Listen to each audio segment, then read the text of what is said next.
गीता 18 के श्लोक नंबर 62 में भगवान स्वयं कह रहे हैं कि अर्जुन उस परमेश्वर की शरण में जा जिसकी कृपा से परम शांति व शाश्वत स्थान अर्थात सतलोक को प्राप्त होगा। वो परमेश्वर कौन है, कहां है, कैसा है, जानने के लिए कृपया अवश्य सुनिए जगत गुरु तत्वदर्शी संत रामपाल जी महाराज के अमृत वचन। सेऊ आंखों में आंसू भर के कहता, माताजी बच्चे ऐसे ऐसे कह रहे थे और एक बार गुरुजी आ जाना तो मैं उनको कहने जोगा हो जाऊं। अब देख आगे ना मेरे गुरुजी स्वार्थी नहीं है, मैं कहता हूं उनको पर वो नहीं मानते। ऐसे उनकी चर्चा हो ही रही थी और नेकी और सम्मान उनको समझा रहे थे, बेटा हमारे साथ ही रहते, वो दूर थोड़े ही है, अब किस किस के घर जाएंगे गुरुजी ऐसे ऐसे। और उधर से ये एक कमाल नाम का लड़का 10-12 वर्ष का, उसकी मृत्यु हो गई थी, उसको जल प्रवाह कर दिया। कुछ कबीले ऐसे हैं जो ना दफनाते हैं, जमीन में नहीं गाड़ते हैं, ना जलाते हैं मुर्दे को, वो जल प्रवाह कर देते हैं। 4 प्रकार से दाग दिए जाते हैं इस बॉडी को, शरीर को। एक तो जमीन में दबा देते हैं, दूसरा सभा कर देते हैं, जला देते हैं, और तीसरा एक बड़ा सा मचान बनाकर ऊंचा सा पिलर उसके ऊपर डाल देते हैं, उसको पक्षियां खा जाते हैं या जंगल में डाल देते हैं कहीं सुरक्षित स्थान। और चौथे प्रकार का जल प्रवाह कर देते हैं। कुछ ऐसे कबीले हैं तो उन्होंने उसको जल प्रवाह कर दिया मुर्दे को। और एक शेख तकी नाम का मुसलमान पीर था, सिकंदर लोधी, दिल्ली के बादशाह का। कबीर परमात्मा जी ने सिकंदर लोधी के जलन का रोग था, जिसने सब जगह इलाज करा लिया था और सब ने ये कह दिया था कि ये आपके प्रारब्ध का कर्म है, आपको भोगना ही पड़ेगा, कोई इसका विकल्प नहीं। वो कबीर परमात्मा के आशीर्वाद मात्र से ठीक हो गया था सिकंदर लोधी। तो उस कारण से सिकंदर लोधी की आस्था कबीर परमेश्वर में घड़ी हो गई थी। और वो धार्मिक गुरु ईर्षा करने लग गया कबीर साहब से कि इसने तेरा स्थान ले लिया। वजीर 2 और 2 फकीर ये कभी आपस में मेल से नहीं रह सकते। तो उन दोनों का शेख तकी को एक आग सी लगी रहती थी, ईर्षा की अग्नि में वो जलता रहता था, किस प्रकार इस कबीर को नीचा दिखाऊं। और सिकंदर लोधी राजा तो इसको भगवान मान बैठे। तो शेख तकी ने कहा कि सिकंदर लोधी राजा, आपने एक हिंदू काफिर को गुरु बना दिया है और मैं सब मुसलमानों को बताऊंगा कि राजा काफिर हो गया है और उसको गुरु धारण कर लिया है, हिंदू क्रियाएं करने लग गया है। अब सिकंदर लोधी दिल्ली के बादशाह को पता था कि इसकी बात को पूरा मुसलमान भारत का मानता है, क्योंकि वो पूरे मुसलमान धर्म का हेड था, मुखिया था। उसमें जनता होगी कि तो बात बिगाड़ेगा, जनता को विरोध कर देगा और तेरा राज्य जाएगा। चिंतित हो गया। कबीर साहब को पता चला, कारण बताया गया। तो कबीर साहब ने कहा, पूछ ले ये कैसे प्रसन्न होगा तेरा पीर। तब सिकंदर लोधी ने पूछा, पीर जी आप क्या चाहते हो, कि आप इसको भगवान मानते हो, कबीर को अल्लाह मानते हो?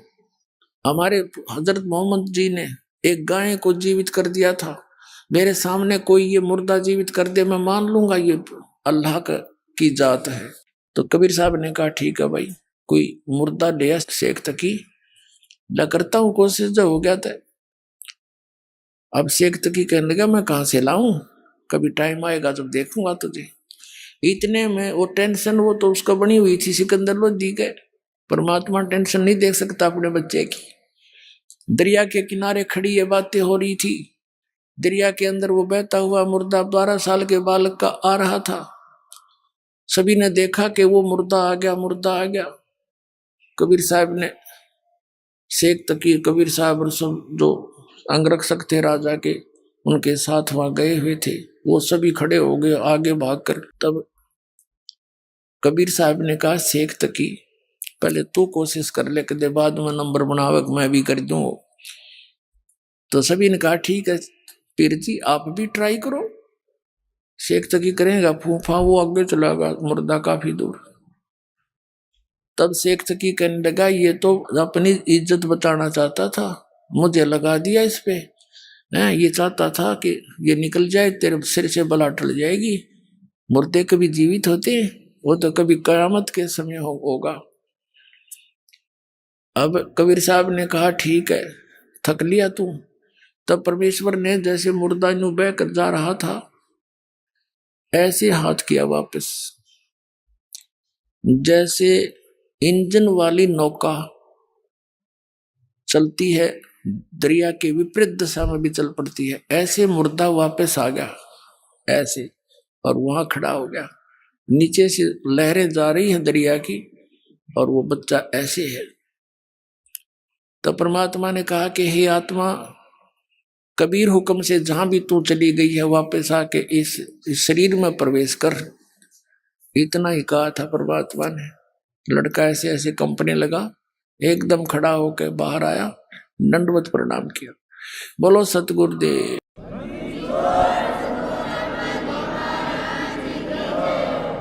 अब सभी ने कहा कि हे परमात्मा कमाल कर दिया, कमाल कर दिया।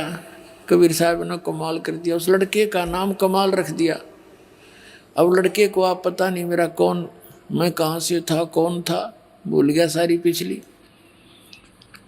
तब परमात्मा ने उस बच्चे को अपने साथ रख लिया अपने पुत्र के रूप में। कबीर साहब ने ना कोई विवाह किया था, कोई स्त्री नहीं थी उनकी। 2 बच्चों को, मुर्दों को जीवित किया था। एक तो ये कमाल नाम का था, एक कमाली उस शेख तकी की लड़की थी 12-13 वर्ष की, वो भी मर गई थी, मृत्यु को प्राप्त हो गई थी, कब्र में दबा रखा था। उस लड़के के जीवित होने के पर भी उसने संतोष नहीं हुआ शेख तकी ने। उसने सोचा ना बनी बात, ये तो और ज्यादा महिमा होगी। उसने सोचा कि मेरी लड़की कब्र में दबा रखी है और मेरे दोनों हाथों में लड्डू हैं, यदि लड़की जीवित होगी तो मेरी होगी और हारेगा तो कबीर हारेगा, ना हुई तो ठीक से।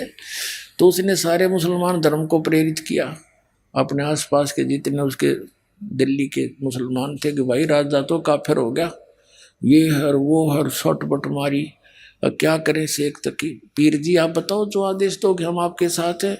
तो उन्होंने कहा राजा से हम पूछेंगे कि इससे कहो मेरी लड़की को जीवित करके दिखा दे, तब मानेंगे ये भगवान है। तो सारे बोलिए ठीक, क्योंकि हम इतने भोले सा हैं, एक नेता के पाछे से होकर मेरे को बंद करा दिया, हम सारी करने तैयार। वो अपना बेनिफिट देखता है, मूर्ख हमें बनाते हैं ये लोग। ऐसे ही हुआ, हजारों की संख्या में जनता पहुंच गई। राजा ने कारण पूछा, कारण बता दिया, फिर टेंशन होगी, सिकंदर लोधी को क्या तो बात बिगड़ेगी।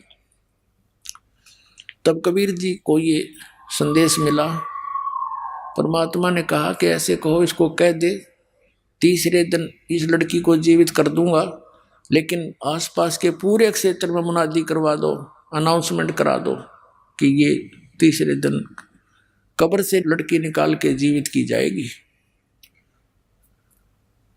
अब उसी समय शेख तो सारे ढिंडोरे पिटवा दिए और राजा ने तो आसपास सब जगह मुनादी करवा दी, अनाउंसमेंट। लाखों की संख्या में लोग, कोई हजारों की संख्या में लोग इकट्ठे हो गए, दर्शक, कब्र फुड़वा दी। अब कबीर साहब ने कहा कि शेख तकी अब तू कर ले जंतर मंतर अपनी बेटी को जीवित करने के लिए। तो उपस्थित जन कहने लगे जी इसके पास कोई शक्ति होती है आत्मिक, तो अपनी बेटी ने कौन मरने देता है, आप ही कृपा करो।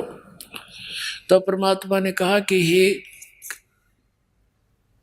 शेख तकी की लड़की जीवित हो जा। नहीं कोई एक्शन हुआ। दूसरी बार फिर यही कहा, तीसरी बार फिर यही कहा कि हे शेख तकी की लड़की जीवित हो जा। लड़की जीवित नहीं हुई। तो शेख तकी ने भंगड़ा पा दिया, नाचा कूदा, देखा मैं कह रहा था ये झूठा है, ठग है, कोई मुर्दे जीवित होते हैं, देखो भैया, है ना। तब कबीर साहब बोले डट जा, रुक जा शेख तकी। अब देखो उस नालायक व्यक्ति ने अपनी बेटी की, अपनी पुत्री का जीवित होने का दुख नहीं, जीवित ना होने का दुख नहीं, कबीर साहब के आरण की खुशी मना रहा। तब परमात्मा ने कहा कि हे जीवात्मा, जहां भी चली गई है, कहीं पर भी किसी योनि में, वहीं से उस शरीर को छोड़ और इसमें प्रवेश कर, वहां से आर वापस आ। तुरंत परमात्मा के आदेश से तुरंत वो लड़की में एकदम कंपन हुई और वो लड़की जीवित होकर परमात्मा के चरणों में आकर दंडोत प्रणाम किया। बोलो सतगुरुदेव।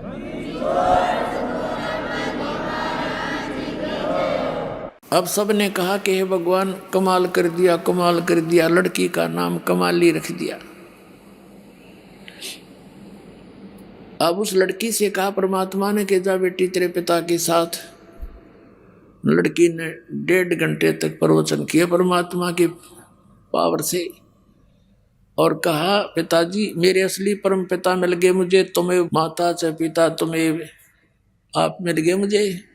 इस नकली पिता का और मेरा संस्कार समाप्त हो चुका था। आगे मैं दूसरी योनि में जाने की तैयारी कर रही थी पशु पक्षियों की, और ये परमात्मा मेरे वहां गए और मुझे वहां से छुटवा के लाए।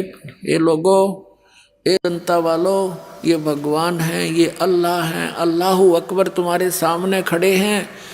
मैंने पहले इससे आज से तीसरे जन्म में, चौथे जन्म में मैंने परमात्मा की शरण ग्रहण करी थी। 4 वर्ष तक वो भक्ति की थी जो इन्होंने मुझे मंत्र दिया था। फिर लोक लाज में आकर मैंने वह छोड़ दी थी। उसके कारण फिर मुझे 2 मनुष्य जीवन और मिले। ये मनुष्य जीवन मेरा इतना ही था, आगे मानव जीवन का संयोग मेरा नहीं बचा था। इस परमात्मा ने फिर दया करी मेरे पर। और लोगों, चरण पकड़ दो इसके। पुण्यात्माओं, कई हजारों की संख्या में इस चमत्कार को, इस लीला को देखकर कई हजारों की संख्या में उपस्थित लोगों ने कबीर परमात्मा से नाम लिया, उनके शिष्य हुए। तो ऐसे 64 लाख शिष्य हुए थे परमात्मा के। ऐसे उनकी महिमा को देखकर उनको सुख दिए दाता ने, क्योंकि वो तुम्हारा पिता है और वो समर्थ है इस पूरे ब्रह्मांड में। वो परमात्मा एक जरा सी रजा करके और सबको, आपको सारे सुख दे सकता है। वो प्रसन्न हो जाता है। प्रसन्न आपने करना पड़ेगा, विधि बता दी। इस परमात्मा के अतिरिक्त आपके हृदय में अन्य उपासना की सपने में बात नहीं आनी चाहिए, तो यो राजी होगा। जो पति भरता पति से राती, आन पुरुष निभावे, बस पी हर में सूरज प्रीतम में, ऐसे ध्यान लगावे। यानी अपने मालिक के अतिरिक्त किसी और में आस्था नहीं रखे, युग तब प्रसन्न होगा। तो प्रसंग चल रहा था, वहीं आते। अब वो लड़का कमाल परमात्मा के साथ रहा पुत्र रूप में। हम इसे नीच हैं। ये लड़का दरिया से बहता हुआ आया था, तब जीवित किया था कबीर भगवान ने। ये चित्र पहले दिखा नहीं पाए थे। हम इतने नालायक हो गए, हम भगवान को भी धोखा देते हैं। ये कमाल नाम का जो लड़का था, परमात्मा ने जीवित किया था, अपने बच्चे की तरह रखा। इसको वो अमृत ज्ञान दिया, भक्ति दी, इसका पालन पोषण किया। जब ये जवान हो गया 20-22 वर्ष का, तो फिर ये तो परमात्मा से डेली कथा सुना करता था। आम आदमी ने याद हो जाती है, तो उसको भी याद होगी। हम इसे भोले भाले हैं, यही हम मार खाते आए हैं। कहते हैं गुरु को तजय बजय जो आना, तापसुआ को फोकट ज्ञाना। अब क्या था, परमात्मा के सुने ज्ञान को, उन्हीं कथाओं को आप सुनाने लग गया। जवान वैसे था, अच्छी सुरीली आवाज थी, तो बहुत सी जो संगत थी वह परमात्मा को थोड़ा और कमाल को ज्यादा जाने लगी। परमात्मा तक ये बातें आई। उन्होंने सत्संग के माध्यम से बहुत बार कहा कि भाई गुरु को तजय बजय जो आना, तापसुआ को फोकट ज्ञाना। अपने गुरु के अतिरिक्त यदि आप किसी में आस्था रखते हो तो आपको उस पशु को कोई ज्ञान नहीं है, फोकट ज्ञान है उसका। और कहा करते थे कि ये कमाल तुम्हें क्या देगा, ये तो आप एक पुजारी है। इस तरह बहुत बार कहा, लेकिन हम इतने नालायक हैं। हमने यही किया था सतलोक में, जहां हमने मार खाई थी भगवान कहा करते तुम निरंजन यू क्या देगा तुम्हें, इसकी क्रिया मत देखो, ये तपस्या करा करता था। लेकिन हम अंदर से उसको चाहते रहे। उधर से फिर हम इसके साथ यहाँ आगे देख क्या दुर्गति होगी हमारी। तो परमात्मा ने कमाल को भी धमकाया, भाई अपनी सीमा में रहा कर, ऐसा अच्छा नहीं लगता। अंत में क्या था कि वो कमाल फिर परमात्मा ने कई बार झटक दिया और वो वहाँ को परमात्मा को छोड़कर चला गया। उसने सोचा कि बहुत सी जनता तेरे साथ होगी है और ये सब तेरी महिमा करते हैं, नारा आश्रम जा बनाया और बहुत सी संगत ये मूर्ख उसके साथ उसके मीठी मीठी बातें माँ के उसके साथ हो लिए। अब बताओ वो एक नकली व्यक्ति क्या देगा उनको, भगवान छोड़कर उनके साथ लग लिए। ये लंबी अलग कहानी है, फिर बताऊंगा। तो वो कमाल नाम का पुत्र परमात्मा के साथ रहता था। उसको अभिमान हो गया था कि मैं जो गुरुजी की सेवा करता हूं और कोई नहीं कर सकता। अब पुण्यात्मा मालिक को पता था, अंतर्यामी थे वो, तो कई बार इस तरह की बातें कमाल जी ने कर दी थी। भगवान ने कहा था कि अच्छा बेटा, परमात्मा कहा करते बेटा तेने सेवक तो देखे नहीं है मेरे।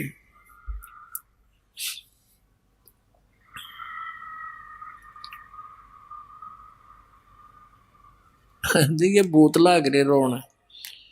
इनको अब पता लग गया कि सचमुच ये हमारे साथ क्यों बना है, इसलिए बना है कि साधना ठीक नहीं बनी। अब पुण्यात्मा जो हमारे दादे परदादे मर गए, मृत्यु को प्राप्त हुए, वो कौन थे? इंसान न तो थे वह। और वो अब प्रेत बनकर भी वो सूक्ष्म शरीर में भटकते रहते, यहीं पर रहते आसपास ही, वो आपको नहीं देख सकते।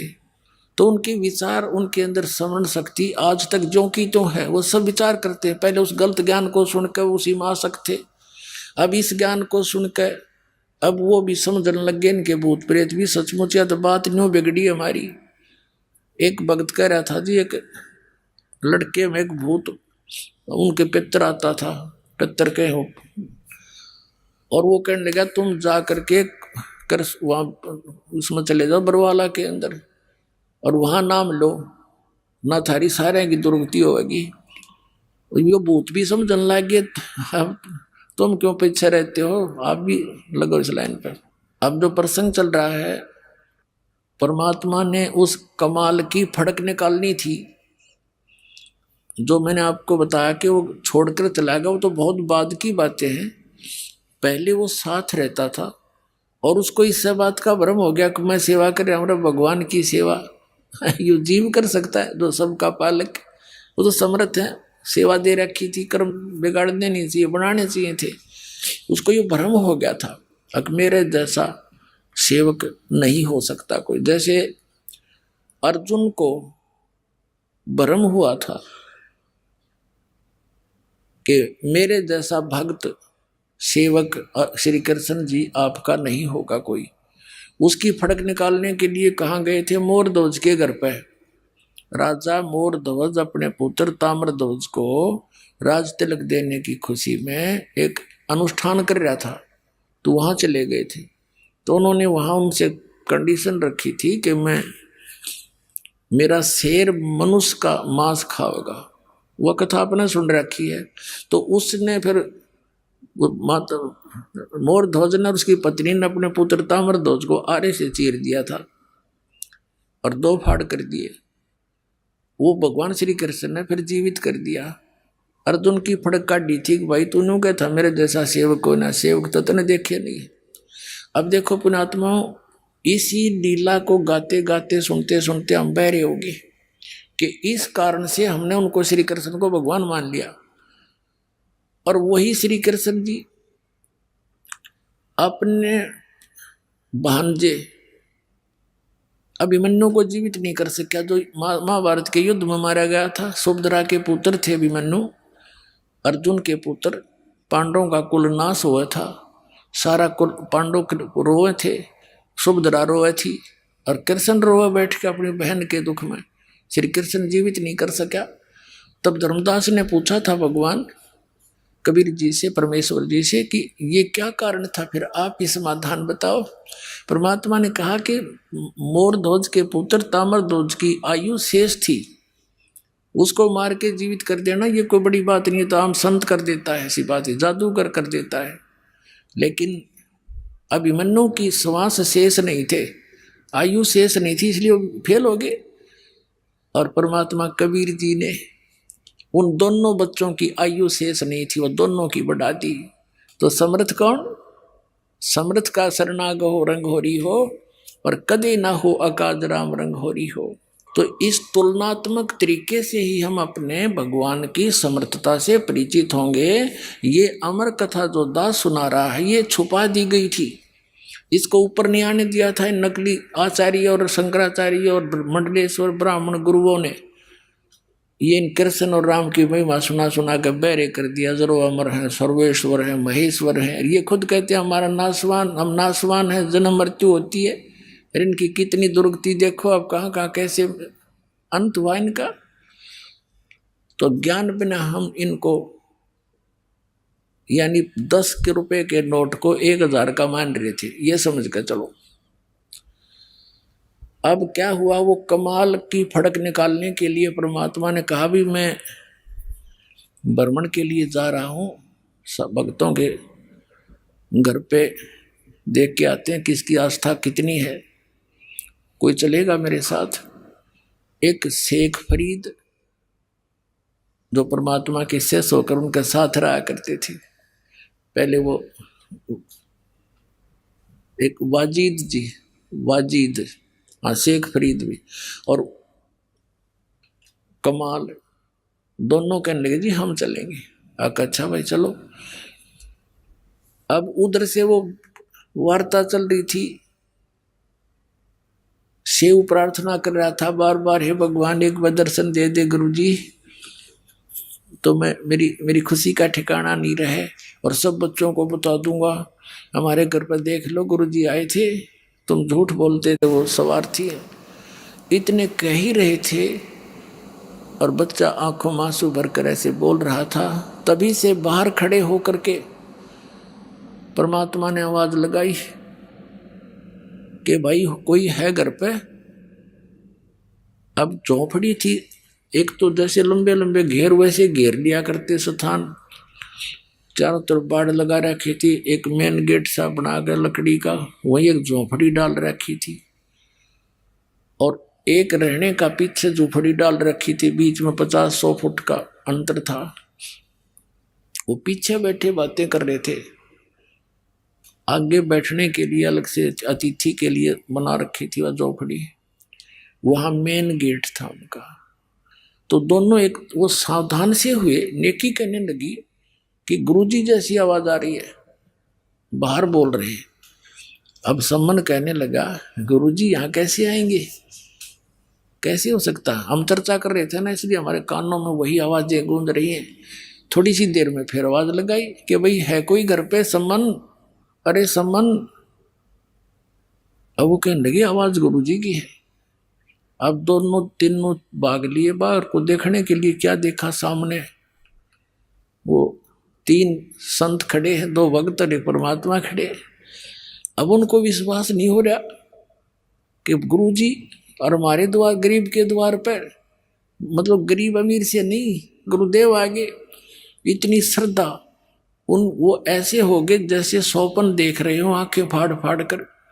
काफी देर तक कुछ सेकंड के लिए ऐसे सब स्तब्ध से हो गए। तब उसने, कमाल ने कहा कि गुरुजी को अंदर भी चलने की कहोगे या यहीं खड़े रखोगे। तो वो ऐसे आंख से मसल कर देखा, चरणों में गिर गए तीनों के तीनों।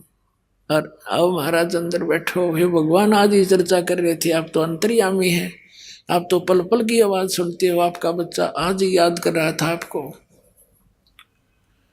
वहां बाहर वाली बैठक में बैठा दिए, झोपड़ी में, जैसा भी फटे पुराने कपड़े उनके पास उपलब्ध थे गरीबों के, मालिक बैठ गए सौंकते। अब सम्मन ने जल करवाया, जल पानी पिलाया, चर्चा करते रहे, भगवान बड़ी दया करी, कैसे दया करी गरीब की झोंपड़ी पर। आप तो समर्थ हैं दाता, आज ही आपकी बच्चा आपको याद कर रहा था। ऐसे चर्चा चलती रही, काफी देर भी समय बीत गया। फिर समन ने कहा कि भगवान भोजन की सुनाओ। परमात्मा ने कहा भी रोटी खावांगे, भूख लग रही है, भोजन प्रसाद करेंगे। अब सम्मन आया घर पे अपनी पत्नी के पास और कहा गुरुजी भूख लगी है, पैदल चल कर आए, खाना बनाओ। अब नेकी कहने लगी कि घर पे तो आज आटा नहीं, एक रोटी का भी आटा नहीं है। तो सम्मन ने कहा जाओ किसी से उधारा ले आओ, मांग ला उधारा। वो कहने लगी मैं पूरी आसपास जहां जहां भी मुझे आशा थी उनके पास मैं जा चुकी हूं उधार मांगने के लिए, सबने मना कर दिया।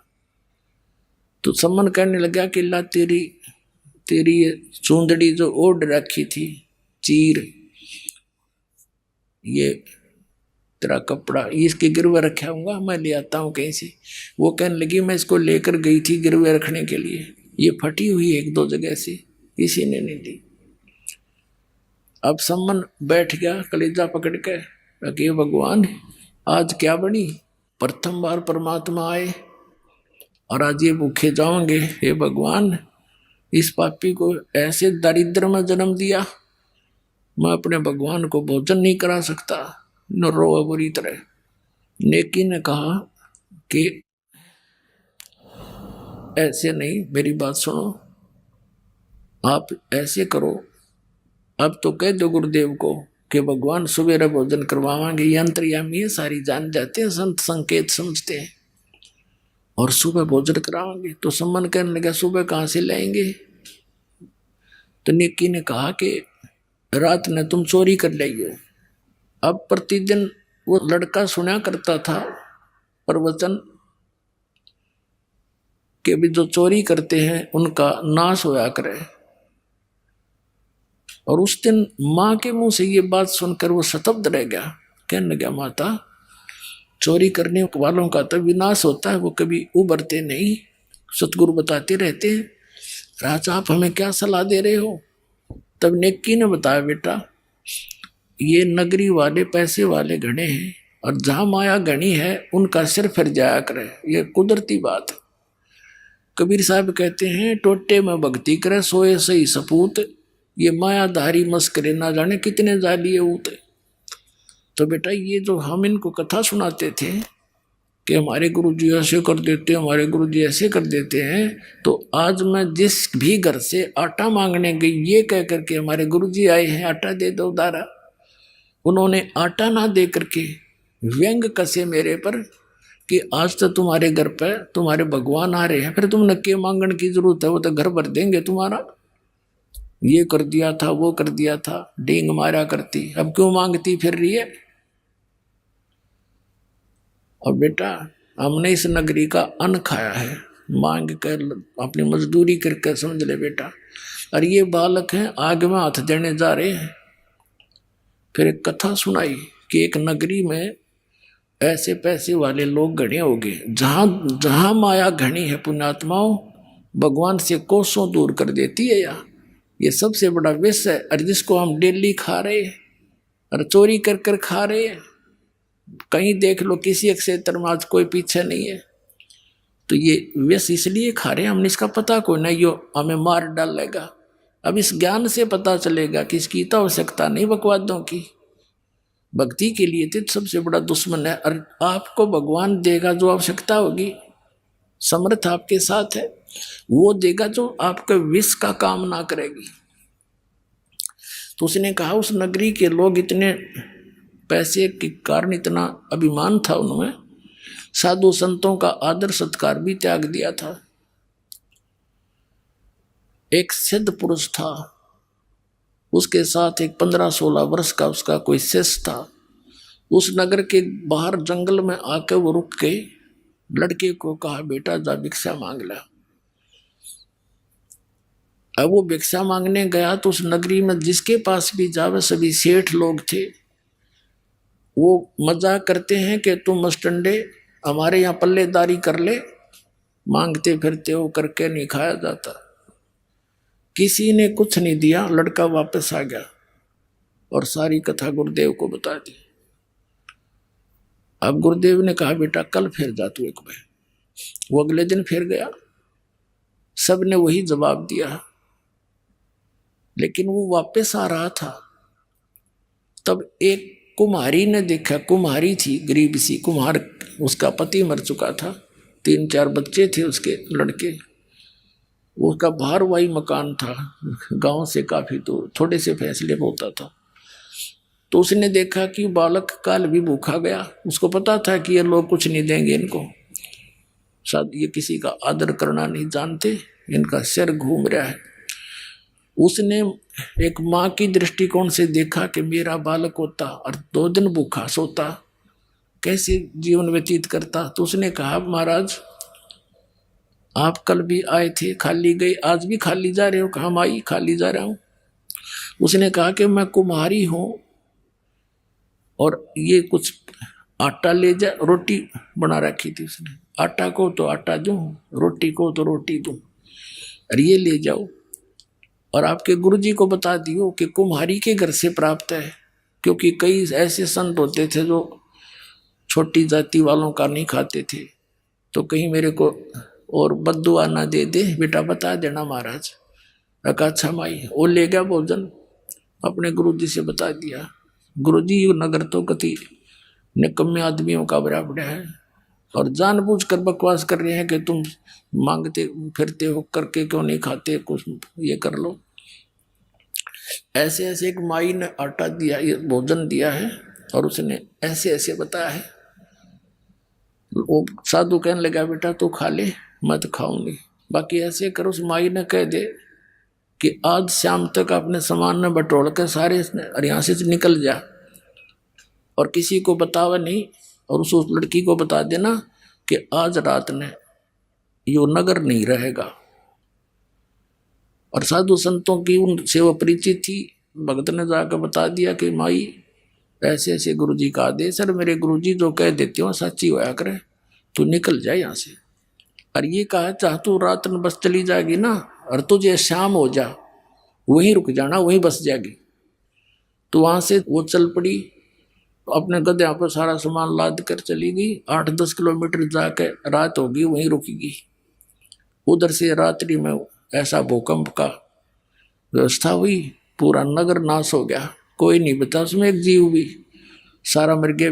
और वो लड़की जहाँ बैठी थी, आसपास के लोगों को पता चला, वहाँ पहुंचे, उसने सारी कहानी बताई, ऐसे ऐसे साधु संतों के साथ इन्होंने बदतमीजी की थी और मुझे ये कह दिया था तू चली जा। तो गांव के आसपास के व्यक्तियों ने उसको वहीं कह दिया बहन तू यहीं रह, उसका मकान झोंपड़ी झापड़ी लवा दी, घनी जमीन दे दी, वो उड़े बस गई। अब उस लड़की ने बताया,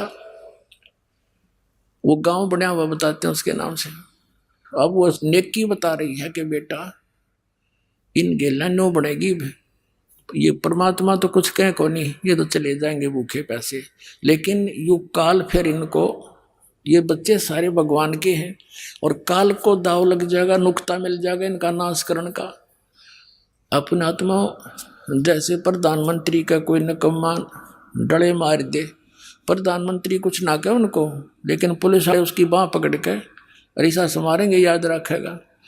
तो इसी प्रकार कबीर साहब तो ये हमारे भगवान हैं, ये तो नहीं दुख देंगे, लेकिन काल फिर उनको बख्शा नहीं, क्योंकि इस डर से कि इस मालिक को इन्होंने ऐसे कैसे कह दिया, तो इसलिए ये सब खत्म हो जाएंगे बेटा, एक नियम है यहाँ का, अब तुम देख लो। लेकिन उस चोरी किए हुए धन को हम दान करेंगे, हम छुएंगे नहीं बेटा। इस नगरी को बसाना चाहते हो तो मांग लो, तो फिर मान गए वह। अच्छा माता जी, गुरु जी से बोल दिया महाराज सुबह भोजन करावाएंगे। अच्छा बेटा बस कोई बात ना, सुबह खा लेंगे, तब भूख सी भी ना रही। अब कहने का भाव ये है कि दोनों पिता पुत्र चोरी करने चल पड़े। एक सेठ का जाकर वो उसमें सुराख कर लिया, अंदर घुसने का पाड़ ला लिया, सेंध ला दी उसमें। अब लड़का कहने लगा पिताजी आप बाहर खड़े रहो, मैं जाऊंगा अंदर, और मैं पकड़ा भी गया तो लोग मुझे बालक करके छोड़ देंगे, आप पकड़े गए तो इस सेठ का यहाँ के नवाब तक नाता है, आपको बहुत भयंकर सजा दिला देगा। सम्मन बोला बेटा, अरे तू तेरे को ये सजा दे दी तो मैं कैसे जीऊंगा ना, मैं जाऊंगा, मैं तो मर जाऊंगा, पर तू मैं आटा फेंक दूंगा, तू लेकर भाग जाना।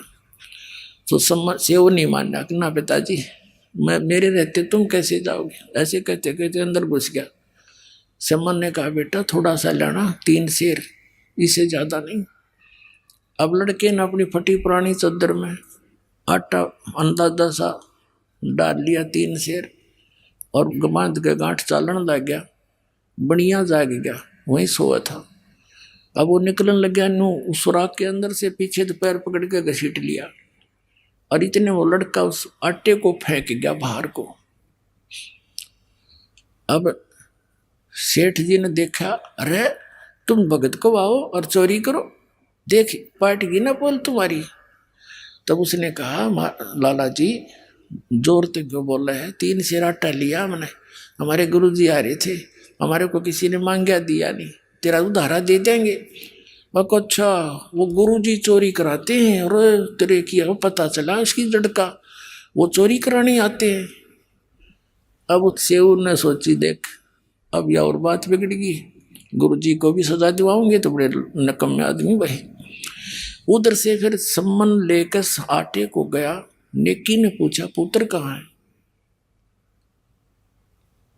उसने बताया कि वो तो लाला जी ने पकड़ लिया और बांध दिया खंभ के। अब नेकी ने क्या सोचा कि देख कैसा जुल्म होगा गुरुजी के साथ, लोग लड़के ने पहचानेंगे कि ये सम्मन का लड़का है, और फिर यहाँ आएंगे नो कहेंगे ये इनके गुरुजी चोरी कराते हैं। तो वो क्या कहने लगी कि तू वापस जा, और ये चक्कू ले जा, लंबा सा करद थी इतनी लंबी हो रही है वो वृक्ष काटने की। नो बोली जाकर लड़के का सिर काट लिया। एक बात बाहर करने के बहाने बाहर गर्दन निकलवा लिए और सिर काट लिए। फिर सेठ इस बालक ने घर नहीं रखे, घर पिछाड़ मना होगा किसी का, किसका सही सिर किसका है ये सब, और लाला जी घर रखे को ना कि मर्डर का केस लगेगा उस पर, तो ऐसे कर दे। वो लेकर कर दो वापस चला। उधर से उस लड़के के मन में यह प्रेरणा कि तो जुल्म होगा, कल गुरुजी को तो सजा दिलाएंगे निकम्मे, और इस कारण से हम बच सकते हैं। तब सम्मन आया और कहा सेऊ बेटा एक जरूरी बात है, तेरे कान में बताऊंगा, गर्दन बाहर निकाल ले एक बार, लाला जी से प्रार्थना करके। अब सेऊ ने कहा लाला जी बाहर मेरा पिता खड़ा है, कोई जरूरी काम बताओ है, और मुझे एक बार बात कर लेने दे। सेठ बोला तू भाग जाएगा, अगर नहीं कसम मुझे मेरे रस्सा ढीला कर दे पैर पग बांध के, और फिर भाजूंगा नहीं, सिर्फ बात करूंगा। सेठ जी ने सोचा ले कर लेने दे बात, ढीला रस्सा कर दिया, और सेऊ ने बाहर सिर निकाला। अब पिताजी था हाथ पाछे का पीछे रह गया, छुपा रखी थी वह छुरी, करद छुपा रखी थी काटने की, नहीं हाथ उठा आगे को। कुछ देर के लिए सतब्ध सा हो गया। तब सेव ने कहा कि पिताजी मेरी गर्दन काट ले, और लाला जी तो गलत बोल रहा है, गुरुजी के साथ आपत्ति कर देगा। अब सम्मन और कोई यहाँ तक कह दिया कि अगर तू मेरा बाप है ना तो मेरी गर्दन काट ले, नहीं तू मेरा बाप नहीं है। इतना कहते उस सम्मन में भी जोश आ गया, बस एकदम तैस में आकर लड़के का सिर काट के और चोटी तो पकड़ ले गया। अब लाला जी ने देखा पापा छन घसीटा तो सिर नहीं उसका, वो डर गया, अब तेरा 302 का मुकदमा बनेगा।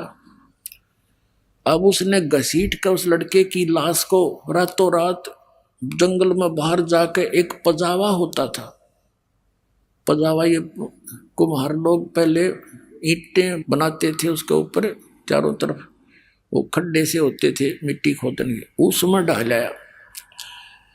अब जब वो सम्मन सिर लेकर घर पे आया, नेकी ने कहा कि कर ले, कहाँ ठीक है, रख दे इसको अलमारी में रख दे और वापस जा। नेकी बोली वापस जा, लाला जी उस लाश को घर नहीं रखेगा, वो किधर बाहर घेर का होगा। और उसकी घसीट देखकर, उसकी लकीर देखकर, लाइन देखकर जाना तो चिन्ह के साथ साथ उसने जाकर देखा, सचमुच लाला जी तो घसीट के ले जा रहा था। कच्चे रास्ते होते थे पहले। लाला जी तो आके घेर के डाल के उसको और अपना जो सुराख था उसको बंद करके और उस पर रेत डात छड़क के ऐसा कर दिया जैसे कुछ नहीं हुआ था। बैठ गया भीतर। वो उसको लड़के की शव को उठा लिया रातों रात। ऐसे सारे प्रोसेस में उनको सुबह हो गया, यानी घंटा 1.5 घंटा रह गया सूर्य उदय होने में घंटा का। वो लड़का ला के शव डाल दिया कोठे में पिछली साइड में, और ऊपर फटे पुराने कपड़े डाल दिए और अलमारी में सिर रखा था लड़के का, कपड़े में लपेट के। अब नेकिन बोली मैं खाना बनाती हूँ, गुरुजी को कह दो जी भूख लाग रही होगी आपको, भोजन खा लो और भोजन खा के ही चले जाएंगे, जनता किसी ने पता नहीं लगेगा। अब क्या हुआ, भोजन बना दिया, सम्मन ने प्रार्थना करी, 3 पात्रों में डाल दिया। 3 जने थे, परमात्मा थे, 2 उसके सेवक थे उनके, और बैठ के जैसा भी बोरी बारी थी आसन डाल दिया। परमात्मा ने कहा बेटा इनको 6 जगह कर दो, सारे बैठ के इकट्ठा खावांगे। अब सम्मन ने सोची अब बात खुलेगी, गुरुजी को पता लग गया तो ये रोटी नहीं खाएंगे, घर पर लाश और ईट खाना कैसे खाएंगे, ये तो बहुत गुंडी बनी भाई, हम तो फिर अधूरे रह गए, भोजन नहीं करवा सके परमात्मा को। अब उसने क्या किया, 500 में डाल दिया, 500 में, और बैठ के परमात्मा ने कहा एक और, इसी को 1 में और बनाओ, इसी में से 5 बनाओ, 6 बना दो। तो समन ने कहा जी बच्चा तो कहीं खेलने गया होगा, पता नहीं कब आएगा, अकना मैं जो कहूँ ऐसे कर दो बच्चा। अब उन्हें कर दिया। तब परमात्मा ने आवाज लगाई कि आओ सेऊ जीम लो, ये प्रसाद प्रेम, बेटा सिर कटा करें चोरों के, साधों को न तकसेम।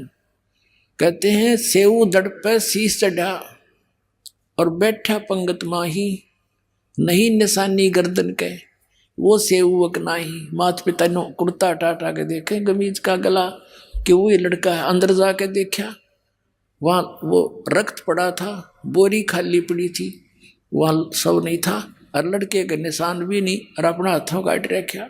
कहते नहीं गिराया गर्दन पे, यो ओ सेवक नाही। बोलो सतगुरुदेव।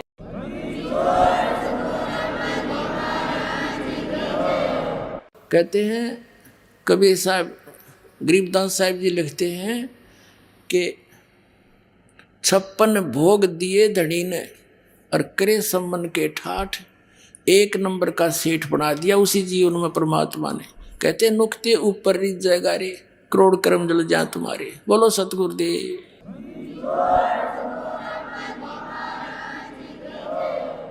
अब सम्मन के मन में ऐसी चोट लगी कि हे भगवान जब मेरे धन होता मन पुत्र नहीं काटना पड़ता, हे भगवान मेरे पास धन होता मन बेटा नहीं काटना पड़ता। उसके बाद एक सदमा सा हो गया, तो परमात्मा ने उस कारण से उसको धन दे दिया। और साथ में ये भी कहते रहते थे बेटा यो धन अच्छी चीज नहीं, नेकी और सेव। उनके तो बात आ गई समझ में, उन्होंने तो उस धन का की तरफ ध्यान नहीं रखा, अपना मोक्ष चाहा, वो दोनों तो मुक्त हो गए। अब सम्मन के रहेगी कसरवा, अगले जन्म में फिर वो 9 शेरवा का बादशाह बनाया, राजा बना अगले जन्म में। उससे अगले जन्म में फिर अब्राहिम सुल्तान अधम बलख बुखारे का राजा बना।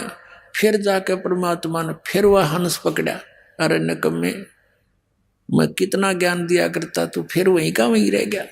तो पुण्यात्माओं इन सारी कथाओं को, ये कोई डूम बाट के गीत नहीं, ये परमात्मा के चरित्र हैं। इनको सुनने से भी पुण्य होता है, इनके अनुसार आचरण करने से लाभ होगा।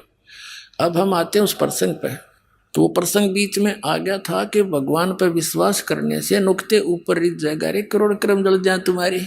इस जन्म में आपने सारा सुख भी देगा और मोक्ष भी देगा, पर इस माया को दुरुपयोग इसके ऊपर आसक्त ना हो जाना, नया लेकर डूब जाएगी आपको।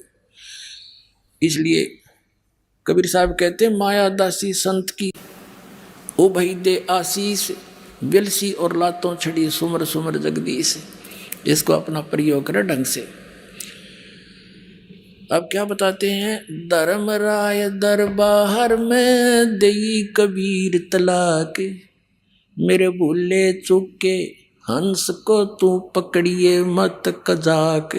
कजाक ए निकम्मी आत्मा, ए निकम्मे, जैसे ने कहा ना बड़ा अफसर छोटे को, और खबरदार देते ने ऐसा कर दिया तो कहता है जी सर, अगर नहीं जी ऐसा नहीं करूँगा। तो धर्मराज को, यहाँ के चीफ जस्टिस को, इस ब्रह्मांड के चीफ जस्टिस को कबीर परमात्मा ऐसे डांट लगा रहे हैं। और वो क्या कह रहा है, बोले पुरुष कबीर से धर्मराय कर जोड़े, तुमरे हंस को पकड़ो नहीं मुझे दुआ ही लाख करोड़। आपके हंस ने नहीं पकड़ो दाता। फिर क्या बताता है कि जिन्होंने आपकी शरण में आने से पहले जो पाप इकट्ठे कर रखे हैं, ये परमात्मा उनके आधार से तो मैंने उनको दंडित करना पड़ेगा, मेरा विधान है। तब परमात्मा ने कहा था, कर्म भरम ब्रह्मांड के मैं पल में करहूने से, जिन हमारी दो ही दई सो करो हमारे पैसे। मेरे हंस का तू लेखा जोखा मत कर देना, जिसने तेरे उनके जो पहले किए हुए पाप हैं 1 मिनट में सब नाश कर दूंगा, खत्म कर दूंगा, कैंसिल कर दूंगा। कहते हैं जब ही सतनाम हृदय धरो भयो पाप को नाश, जैसे चिंगारी अग्नि की भाई पड़े पुराने घासे। लाखों टन घास पड़ा हो सूखा, एक माचिस की सीख जला कर लगा दो, सारे को फूक के राख बना देगी, चलेगी आंधी तूफान, साफ हो जाएगा, समाप्त हो जाएंगे। तो परमात्मा कहते हैं मेरे हंस की जो पहले के कर्म है तेरे अकाउंट से मैं खत्म कर दूंगा। क्या बताते हैं, शिव मंडल ब्रह्मापुरी चाहे विष्णु लोक में हो, हमरे गुण भूले नहीं तो आन छुटाऊं तो। अपना आत्माओं आप धीरे धीरे समझ जाओगे, अभी तो बच्चे हो, कोई पहली कक्षा का है, कोई दूसरी कक्षा का, किसी ने आज प्रवेश ही पाया है। और जो पुराने हो गए उनके तो हृदय में दास जो वचन बोलता सारी 100% सत्य सिद्ध होते हैं, स्वीकार्य होते हैं, आपको भी हो जाएंगे। यो ज्ञान आज तक आपने सुना है को नहीं है, पूरे विश्व में ज्ञान नहीं। अब क्या है, ये है वो प्राइम टाइम मोक्ष का और भक्ति यथार्थ कराने का। आपकी अब परमात्मा के बच्चों से परमात्मा ने अब भक्ति करानी है। पूरे विश्व के प्राणी जो मनुष्य शरीर धारण करते रहेंगे उनको ये सतनाम मिलता रहेगा, और इसी से मोक्ष होना था। ये अभी तक छुपा रखा था। ये सतनाम आज तक इस दास के अतिरिक्त या उन महापुरुषों के अतिरिक्त जिन्होंने सीधे भगवान मिले थे उनको दिया था सतनाम, जाप भी दिया था, सार नाम भी बताया था, लेकिन उनको आगे देने को मना कर दिया था, किसी को जिक्र भी नहीं करना। धर्मदास मेरी लाख दुहाई, ये सार शब्द की दबार न जाई, सार शब्द बार जो पढ़ी या बिचली पीढ़ी हंसनी तेरी। ये बिचली पीढ़ी आ गई, प्रथम पीढ़ी थी जो परमात्मा आए थे 600 वर्ष पहले, और ये बिचली पीढ़ी अब हजारों वर्ष चलेगा ये सतमार्ग, और पूरे विश्व में सतयुग जैसा माहौल बनेगा। इस माया की दौड़ से वापस हटेंगे, प्यार से रहा करेंगे, सबको पता चल जाएगा हम कहाँ बैठे हैं और क्या इकट्ठा कर रहे हैं। जब भगवान को खोजते किस लिए हैं कि वो हमें सुख दे, हमें निर्धन को धनी करे, तो फिर ये भगवान मिल गया क्यों ना करेगा, वो गुण उसके अंदर विद्यमान है। तो फिर हमें विश्वास होगा, रोज सुख होंगे तब विश्वास भी होगा।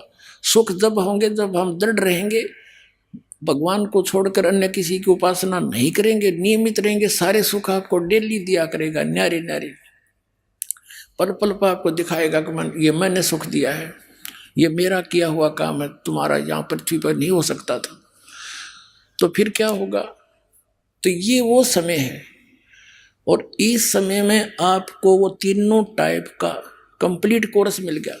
आइए अब हम उन श्रद्धालुओं के अनुभव जानते हैं जो जगत गुरु तत्वदर्शी संत रामपाल जी महाराज जी से दीक्षा प्राप्त कर चुके हैं तथा उनके द्वारा बताए गए भक्ति मार्ग पर चल रहे हैं। नमस्कार जी।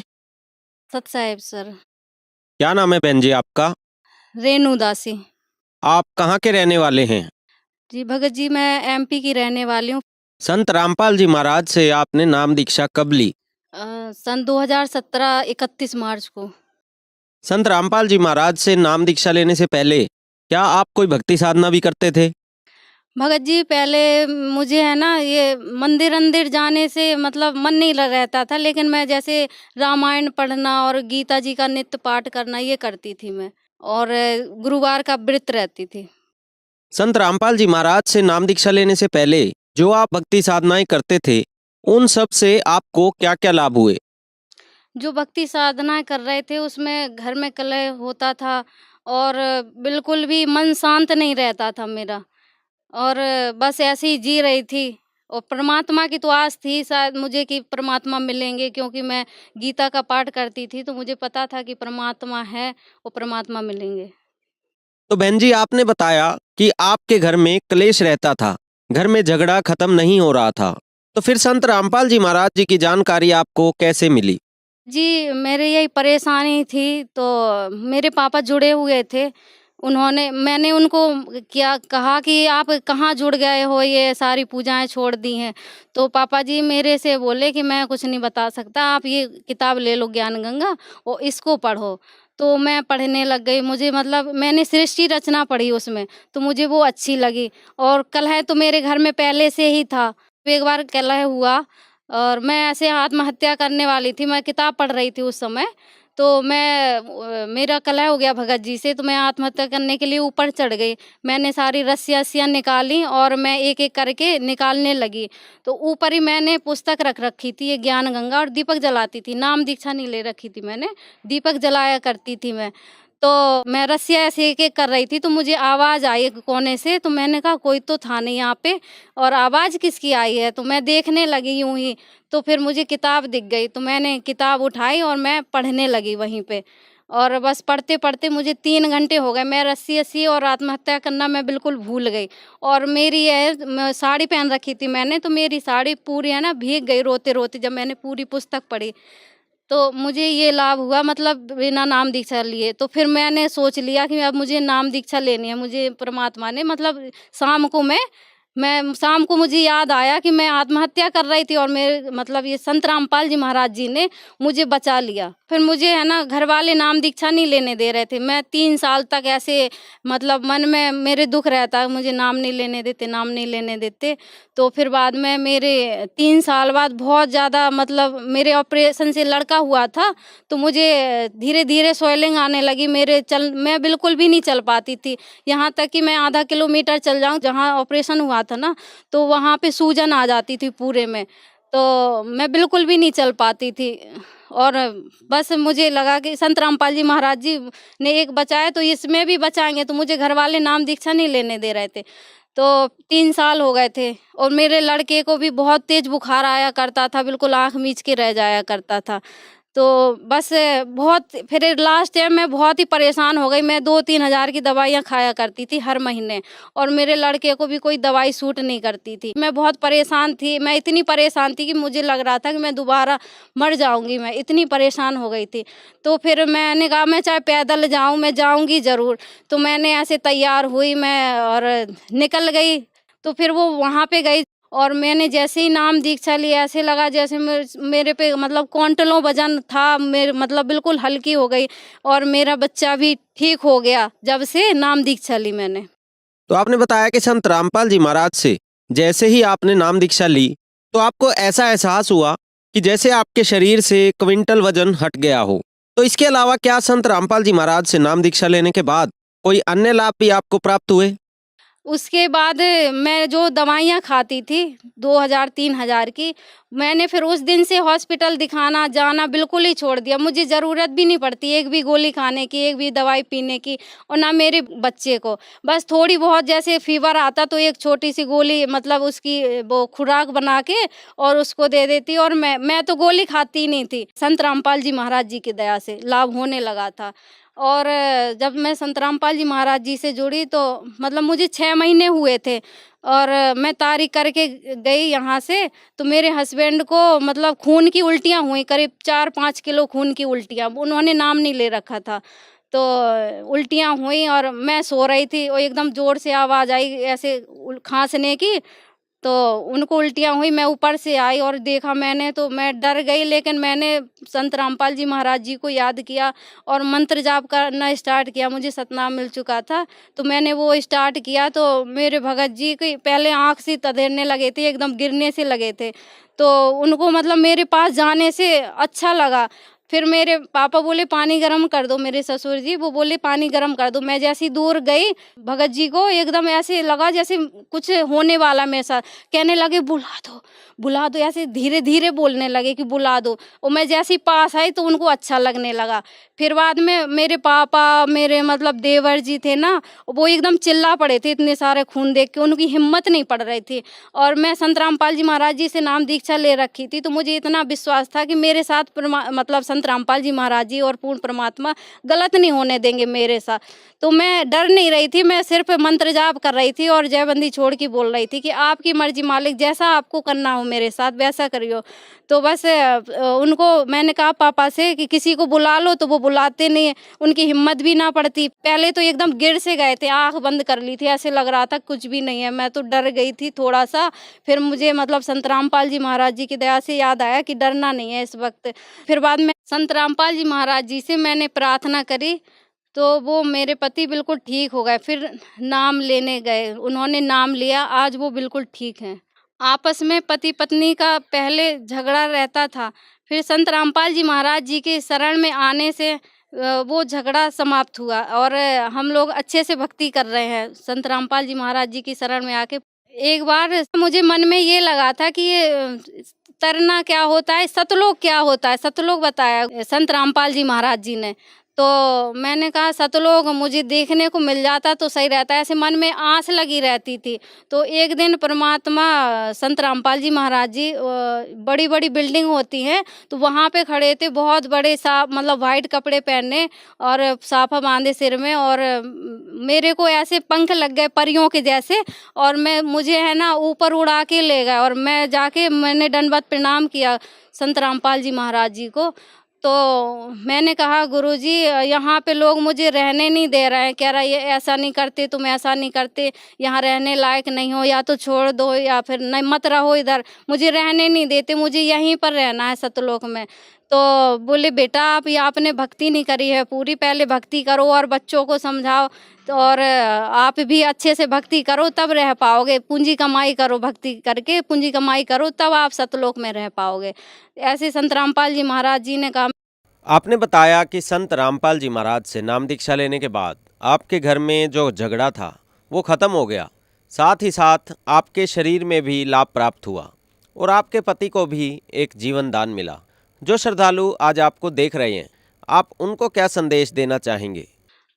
संदेश तो नहीं दे सकते हैं, उनसे हम प्रार्थना कर सकते हैं जगत के भाई बहनों से कि आप अपना समय व्यर्थ ना गंवाएं और इस अनमोल समय को मतलब पूर्ण परमात्मा की भक्ति में लगाएं।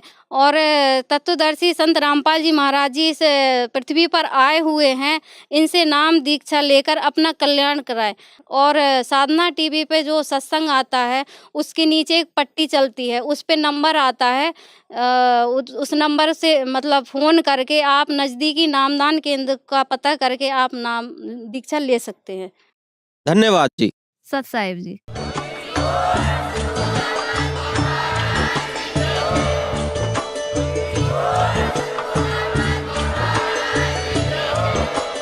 आप सुन रहे थे जगत गुरु तत्वदर्शी संत रामपाल जी महाराज जी के मंगल प्रवचन। अधिक जानकारी के लिए विजिट कीजिए हमारी वेबसाइट www.jagatgururampalji.org। संत रामपाल जी महाराज जी के शुभ आशीर्वाद से पूरे विश्व भर में 500 से भी ज्यादा नाम दीक्षा केंद्र हैं, जिन पर संत रामपाल जी महाराज जी द्वारा ऑनलाइन निशुल्क नाम दीक्षा दी जा रही है। अपने नजदीकी नाम दीक्षा केंद्र का पता करने के लिए संपर्क करें 8222880541।